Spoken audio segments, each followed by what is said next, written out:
রোববারের আলসে দুপুরে হঠাৎ যদি একাকিত্ব এসে গ্রাস করে, সেটাকে দূরে রাখার এক এবং অব্যর্থ ওষুধ 91.9 ফ্রেন্ডস এফএমের এই বিশেষ নিবেদন সানডে রোম্যান্স।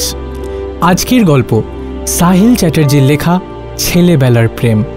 আমরা এই গল্পটি নিয়েছি ক্যালকাটা অ্যাপোলগের ফেসবুক পেজ থেকে। মুখ্য চরিত্রে রুদ্রনীল এবং অঙ্কলিকা। শুরু হচ্ছে ছেলেবেলার প্রেম।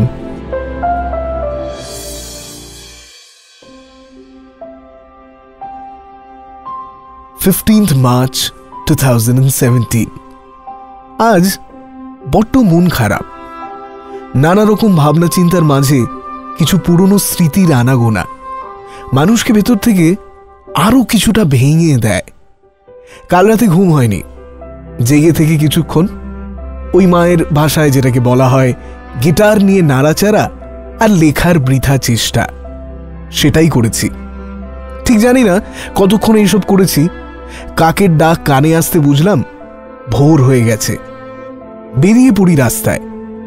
ওই মুহূর্তে চায়ের কাপে চুমুক দেওয়ার প্রয়োজন বোধ করছিলাম হয়তো। ক্রিশ্চিয়ান পাড়া দিয়ে হাঁটতে হাঁটতে এসএন ব্যানার্জি রোড হয়ে তালতলা পৌঁছলাম। ঘড়িতে 5:10। ওখানে এক চেনা চায়ের দোকানে গেলাম আজ বহুদিন পর। সাত সকালে আমাকে দেখে চাওয়ালা একগাল হাসির সাথে আলতো করে ঘাড় নাড়ল। যাক, আমার মতো আরো মানুষ আছে যারা out of sight out of mind কনসেপ্টে বিশ্বাস করে না। ফুটপাতের এক ধারে সেই চেনা ঘুম ধরা বেঞ্চে বসে মাটির ভাঁড়ে চা আর সাথে বুদ্ধির গোড়ায় ধোঁয়া। অন্ধকার আকাশে তখন সবে আলতো আলোর আভাস, তার সাথে কোইন্সিডেন্টালি স্ট্রিট লাইটসগুলো নিভে যাওয়া। আলো আধারিতে ঘুমন্তপুরীকে দেখে মুগ্ধ হয়ে যাওয়ার মতো অবস্থা। সে এক অপরূপ দৃশ্য যার প্রত্যক্ষদর্শী হয়তো আমি হতে পারতাম না যদি বাকিদের মতো শান্তির ঘুমটা আমারও প্রাপ্য হতো। জানি না কতজন টাইম ট্রাভেলে বিশ্বাস করে, তবে আমি করি। এরকম একটা মুহূর্তে চায়ের ভাঁড়ে এক চুমুক সাথে একটা সুখ টান took me back in time. ঠিক 6 বছর আগের কথা। বসন্তকালের মাঝামাঝি তখন। কি একটা কারণে স্কুলে যাইনি সেদিন। বিকেলবেলা তেলে ভাজার খোঁজে বেরিয়ে দর্জিপাড়ার মুখে প্রথমবার রাস্তায় হোঁচট খেয়ে মুখ থুবড়ে পড়ি। কি ভাবছেন রাস্তায় পড়ে হাত পা কেটেছি? আরে না না মশাই, রাস্তায় পড়িনি, প্রেমে পড়েছিলাম। প্রেমে। ফুটপাতের উল্টো দিক থেকে হেঁটে আসছিল স্কুল ড্রেসে তেল জবজবে মাথায় ঝুটি করা একটা মিষ্টি মেয়ে। আমাদের চোখাচোখিও হয়। ও বেশ বুঝতে পারছিল যে আর চোখে আমি ওকেই দেখছিলাম, আর ওই করতে গিয়ে হোঁচটটা খাই আর কি। জানি লাভ এট ফার্স্ট সাইট কথাটা খুব ক্লিশে, তবে হ্যাঁ, ইনস্টাগ্রাম ফিল্টার্স ছাড়া এই প্রথম দেখাতে একটু বেশি মনে ধরে গেছিল। যারা জানেন না তাদের বলে রাখি, দর্জিপাড়াতেই দেব আর পায়েলের লে ছক্কা সিনেমাটার শুটিং হয়েছিল। কি বলুন তো, আর্ট ফিল্ম যে কি জিনিস সেটার অতটাও আইডিয়া হয়নি তখন। না দেখেছিলাম ঋত্বিক ঘটকের অপরূপ সৃষ্টি, না চিনতাম মার্টিন স্করসেসকে। স্কুল কাট মেরে তখন বন্ধুদের সাথে দেব বা জিতের বাংলা মুভি, না হলে ওই চিজি বলিউড মুভিজই দেখা হতো। তাই এক মুহূর্তের জন্য নিজেকে আর ওকে লে ছক্কার দেব আর পায়েলের জায়গায় ভেবে নিয়ে মুখ লুকিয়ে ব্লাশ করেছিলাম। কিন্তু তারপর আমার মনে পড়ল যে ক্রিকেট খেলা তো দূরের কথা, আমি ব্যাটটাও সোজা করে ধরতে পারি না। ভেতরটা কেমন যেন ফ্যাকাশে হয়ে গেছিল। ওর সাথে যদি আর দেখা না হয়। বুকের এক কোণায় ভয় আর এক কোণে প্রথমবার কাউকে দেখে ভালো লাগার অনুভূতি, দুটোকে ব্যালেন্স করে নিয়ে আমিও পরের দিন স্কুলে চলে এলাম। বন্ধুদেরকে জানাতে হবে তো। পুরো ব্যাপারটা শোনার পর কেউ কেউ নিজের মতামত রাখতে শুরু করলো, কেউ কেউ আবার ওকে নিয়ে আমার লেকপুল করতে শুরু করলো। ভেতর ভেতর আমার বেশ ভালোই লাগছিল, কিন্তু আর যদি কোনোদিন ওর সাথে দেখা না হয়, এই চিন্তা থেকে আমায় মুক্ত করার জন্য আমার বিজ্ঞ বন্ধুরা একটা খুব বাজে আইডিয়া বের করে। যদিও ভাগ্যক্রমে সেটা কাজ করে যায়। বন্ধুদের পরামর্শ অনুযায়ী ঠিক হয় যে স্কুল ছুটির পর আজও আমি ঠিক ওই একই জায়গায় দাঁড়িয়ে থাকবো ফুটপাতে, ওর স্কুল থেকে ফেরবার অপেক্ষা করব। যদি দেখতে পাই তাহলে ওর সাথে কথা বলবার চেষ্টা করব একবার। অন্যদিকে দাঁড়িয়ে আমার বন্ধুরা পুরো ব্যাপারটা দেখবে। যদিও ওদের এই বিনা টিকিটে মুভি দেখার প্ল্যানটায় আমার তেমন একটা সম্মতি ছিল না, তবে ওকে দেখবার জন্য মনটাও বড্ড ছটফট করছিল। তাই বেশি না ভেবে বন্ধুদের প্ল্যানে রাজি হয়ে গেলাম। Last period, mathematics. মাথার মধ্যে সব অ্যারিথমেটিক আর অ্যালজেব্রাগুলো কেমন যেন গুলিয়ে গিয়ে বারবার ওই মুখটা ভেসে উঠছে। বারবার ঘড়ি দেখছি, কতক্ষণে 4:15 বাজবে। বেল পড়লেই আমরা দৌড় লাগাবো। বন্ধুদের দিকে তাকিয়ে দেখি ওরা অলরেডি বই খাতা ব্যাগে ঢুকিয়ে রেডি। ওদের এক্সাইটমেন্টটাও বেশ বুঝতে পারছিলাম। একটা ছেলে প্রথমবার একটা মেয়েকে ভালো লাগার পার্সপেক্টিভ থেকে অ্যাপ্রোচ করবে বলে ওয়েট করছে। এটা তখন একটা বিশাল ব্যাপার ওদের কাছে। বেল পড়লো কি পড়লো না, আমরা 5 বন্ধু মিলে দৌড়। সোজা দর্জিপাড়ার মুখে সেই ফুটপাতে 5 টাকার কুলের আচার কিনে পাঁচিলে ঠেস দিয়ে দাঁড়িয়ে শুরু হলো ওর আসার অপেক্ষা। এতটা দৌড়ে এসে মুখ পুরো লাল হয়ে গেছে, কপাল থেকে টপ টপ করে ঘাম পড়ছে, কুকুরের মতোই হাঁপাচ্ছি। কিন্তু সেদিকে কোনো ভ্রুক্ষেপ নেই। ও আসবে তো। কুলের আচার শেষ। কাগজের পাতাটায় যতটুকু লেগেছিল ওটাই চাটছিলাম। কতক্ষণ ওখানে একভাবে দাঁড়িয়েছিলাম মনে নেই। আস্তে আস্তে ওকে দেখতে পাওয়ার আশাটাও ক্ষীণ হয়ে উঠছিল। হঠাৎই দেখি ফুটপাথের শেষ মাথা থেকে কেউ একজন হেঁটে আসছে। সেই তেল জবজবে ঝুঁটি বাঁধা চুল, আজ আবার চোখে কাজল লাগিয়েছে। একটু বেশি সুন্দর লাগছে ওকে। কিছুক্ষণ হাঁ করে চেয়ে থাকার পর রিয়েলাইজ করলাম যে ও আমার একদম সামনে এসে পড়েছে। চোখাচোখি হওয়াতে ও লজ্জায় চোখটা নামিয়ে নিয়ে পাশ কাটিয়ে চলে যায়। আমি বোকার মতো ওর দিকে তাকিয়ে থাকি। সেদিন অনেক কিছু বলার ছিল, কিন্তু কিছু বলে উঠতে পারলাম না। কথাগুলো মুখের ভেতরে যেন জড়িয়ে যাচ্ছিল। এভাবেই চলল আরো 3 দিন। কিন্তু কথা বলার মতো সাহসটুকু জোগাড় করে উঠতে পারছিলাম না। বন্ধুরাও হাল ছেড়ে দিল। তোর দ্বারা এই জন্মে আর কিছু হবে না, হাঁ দা একটা। 4র্থ দিন, আজ আমি একা। এগিয়ে কথা বলতে যাব এমন সময় দেখি ও আমার দিকে এগিয়ে আসছে। অন্যদিন চোখ নামিয়ে চলে যায়, আজ এক দৃষ্টে আমার দিকে তাকিয়ে আছে। কাছে এসে বলল, কি রোজ এরম হাঁ করে কি দেখিস? হ্যাঁ, কি দেখি জানি না। কই কই কিছু দেখি না তো। নাম কি তোর? রুদ্রনীল চ্যাটার্জি। আমি অঙ্কলিকা গাঙ্গুলি। বাহ, নামটা কিন্তু বেশ uncommon. None of your business. কি চাই? কই কিছু না তো। তাহলে এরম বোকার মতো তাকিয়ে আছিস কেন? মানে আমি বলছিলাম যে আজকে কাজল পরে বেশ লাগছে তোকে। এখানেই থাকিস তুই? অ্যাড্রেস জানতে চাস? তাহলে ডাইরেক্টলি জিজ্ঞেস করতেই পারিস তো। ইমা, না আমি কিছু জানতে চাই না। অ্যাড্রেস জানার হলে তোর পিছু পিছু পৌঁছে গিয়ে ঠিক বের করে নিতাম। আসলে আমি জানি না আমি কি বলছি। বয় স্কুলে পড়িস? হ্যাঁ। কি করে জানলি? তুই তোতলাচ্ছিস তাই আন্দাজ করতে পারলাম। যাই হোক, দেরি হয়ে গেছে, বাড়ি ফিরতে হবে। সময় মতো চললাম, টাটা বাই বাই। মানে বলছিলাম যে কাল কি? কাল স্কুলে যাবি? কেন, তুই আসবি কালকেও? না মানে তুই যদি বলিস তাহলে। কাল তো ঝড় বৃষ্টিও হতে পারে। তাহলে রেনকোট পরে আসবো। একটা মুচকি হাসি হেসে ও হাঁটা দিল। তখন বুঝিনি যে এই মিষ্টি হাসিটাই কাল দেখা হওয়ার সম্মতি। প্রেমের পথে কাঁটা না থাকলেও আছে একটা ছোট্ট ব্রেক। ফিরে আসছি ব্রেকের পর। সানডে রোম্যান্সে আজকের বিশেষ নিবেদন সাহিল চ্যাটার্জির লেখা ছেলেবেলার প্রেম। এভাবেই বেশ কিছু মাস খুব জোর কদমে দেখা সাক্ষাৎ চলল।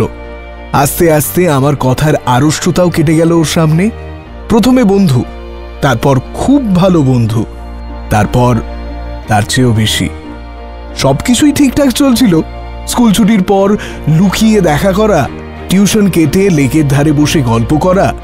এতটাই কাছে এসে গেছিলাম যে আমার বাবা মাকে যেই নামে ডাকতো আমি ওকে সেই নামেই ডাকতে শুরু করেছিলাম। কিন্তু ওই কথায় আছে যে not all stories are meant to B.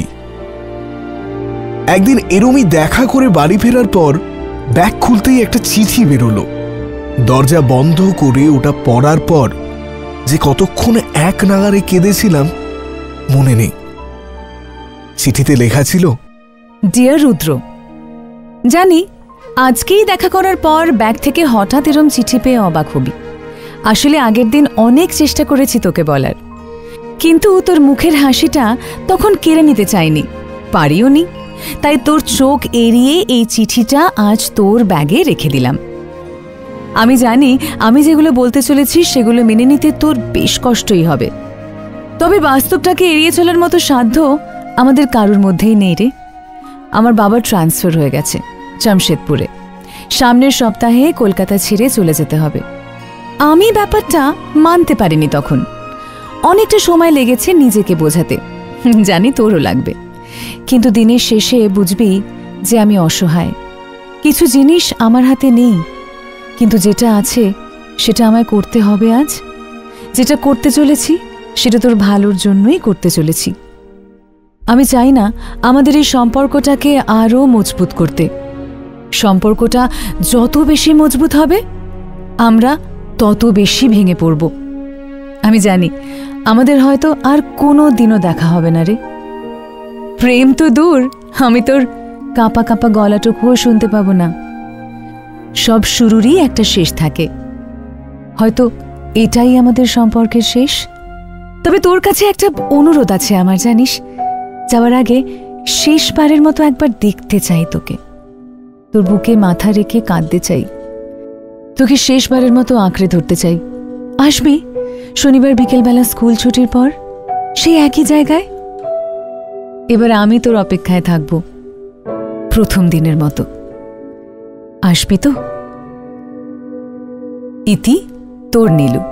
হংকলিকা না, তোর দেওয়া এই নামটাই আমার প্রিয়। প্রেমের পথে কাঁটা না থাকলেও আছে একটা ছোট্ট ব্রেক। ফিরে আসছি ব্রেকের পর।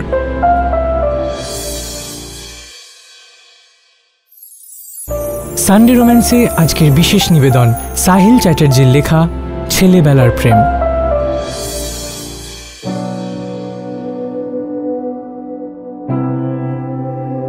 অনেক কান্নাকাটির পর নিজেকে কিছুটা সামলে নিয়ে দেখা করতে গেছিলাম পরের দিন, সেই একই জায়গা। আজ আমি না, ও এসে দাঁড়িয়ে রয়েছে। চোখের তলায় বেশ কালি পড়েছে। দেখে মনে হলো কান্নাকাটি শুধু আমি একা করিনি। আমি এগিয়ে গেলাম। কিরে, ভালো আছিস? হ্যাঁ, যেরকম থাকার কথা। আমার হাতটা ধরে সোজা টানতে টানতে আমায় ওর নিজের বাড়ি নিয়ে যায়। এই প্রথমবার ওর বাড়িতে যাই আমি। বাড়ি ঢুকেই একগাল বিষাদ ভরা হাসি নিয়ে ও আমায় বলে, মনে আছে সে প্রথম দিন তুই জিজ্ঞেস করেছিলিস আমি কোথায় থাকি? এই দেখ, এইটাই আমার বাড়ি, আমার শৈশব, বেড়ে ওঠা, আমার প্রথম হার্ট ব্রেক, সব কিছুর সাক্ষী আমার এই বাড়িটা। আজ বাবা মা বাড়ি নেই, ওই বেরোনোর আগে কিছু দরকারি জিনিস কিনতে গেছে। কাকু কাকিমার সাথে তোর যাওয়াটাও জরুরি। থেকে যা না প্লিজ, থেকে যা না এই বাড়িতে যেখানে তুই বড় হয়ে উঠেছিস। ইচ্ছে তো আমারও করে রে এখানেই থেকে যেতে তোর কাছে, কিন্তু সবকিছু আমার হাতে নেই রুদ্র। ওখানে গিয়ে কি করবি? কি আবার পড়াশোনা, বাকি জানি না। মিস করবি আমায়? না, ভুলে যাওয়ার চেষ্টা করব। আর যা কিছু হবে আমি সবটা এই বাড়িতে ছেড়ে যেতে চাই। কেন? পিছুটান থাকা ভালো নয়, মানুষকে কষ্ট দেয়। এত এত এত বুঝি না আমি, এসব মাথার উপর দিয়ে যায় আমার। জানি, ওই জন্যই আজ তোর হাতটা ছাড়তে ইচ্ছে করছে না রে। হঠাৎই এসে আমায় জড়িয়ে ধরেও। আমি কিছুক্ষণ বোকার মতো দাঁড়িয়ে থাকলাম। তারপর জানি না কখন আমার হাত দুটো ওকে আঁকড়ে ধরল। জানি না কখন দুটো ঠোঁট একে অপরকে স্পর্শ করে ফেলে। সেই মুহূর্তটা আমি বলে বোঝাতে পারবো না। চোখ দুটো বন্ধ হয়ে গেছিল আমার। চোখের কোণা দিয়ে জলের ফোঁটা চুঁয়ে চুঁয়ে পড়ছিল। ঠোঁট দুটো ঠিক কতক্ষণ একে অপরের সাথে কথা বলেছে জানি না, হয়তো অনেক না বলা কথা জমেছিল তাদের। হঠাৎ ও আমায় ধাক্কা দিয়ে সরিয়ে দেয়, চোখের জল মুছতে মুছতে বলে ওঠে, সন্ধে হয়ে এলো, মা বাবা এবার ফিরে আসবে। চলে যাব? হ্যাঁ, বাড়ি থেকেও এবং আমার জীবন থেকেও। তাহলে আমি আসি? না। কি হলো? কিচ্ছু না, যা, ভালো থাকিস। স্কুল ছুটির পর এদিকে আর আসবি না। আসবার কারণটাও যে আর থাকবে না। কবে যাবি? কাল ভোরে। আচ্ছা, হ্যাপি জার্নি।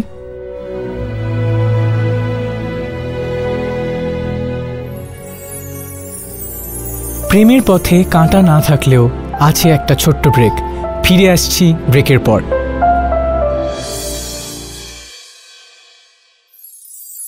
সানডে রোম্যান্সে আজকের বিশেষ নিবেদন সাহিল চ্যাটার্জির লেখা ছেলেবেলার প্রেম।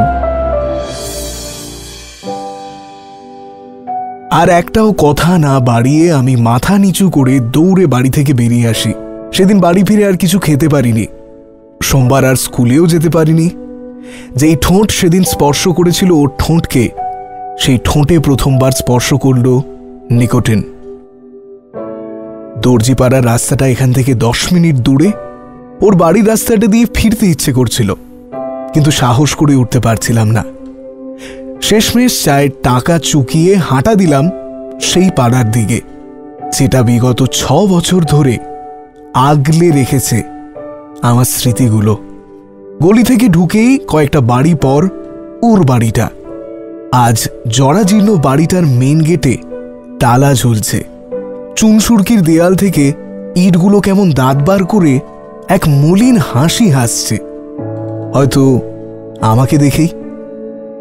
কে বলবে এই বাড়িটাই আমার প্রথম মন ভাঙার সাক্ষী, আমার প্রথম প্রেমিকার দেওয়া একমাত্র স্মৃতির ঠিকানা।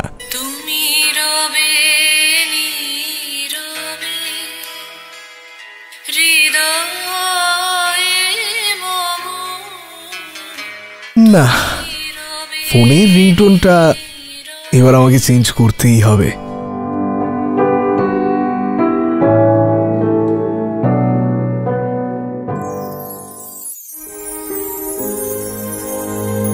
শুনছিলেন সাহিল চ্যাটার্জির লেখা গল্প ছেলেবেলার প্রেম। মুখ্য চরিত্রে অর্থাৎ রুদ্রনীলের ভূমিকায় অরিত্র, অঙ্কলিকা নীলাঞ্জনা, সমগ্র পরিচালনায় অভিষেক, আবহ সঙ্গীত এবং ধ্বনি পরিকল্পনায় শুভজিৎ, সূত্রধর এবং রুদ্রনীলের বন্ধুর চরিত্রে আমি চয়ন। শেষ হলো এই রোববারের সানডে রোম্যান্সের আমাদের বিশেষ নিবেদন ছেলেবেলার প্রেম। ক্যালকাটা প্যালককে অসংখ্য ধন্যবাদ আমাদের সঙ্গে থাকার জন্য। আগামী রবিবার ঠিক দুপুর 2টোয় এরকমই একটা রোম্যান্টিক গল্প নিয়ে হাজির হবে সানডে রোম্যান্স, শুধুমাত্র 91.9 ফ্রেন্ডস FM-এ।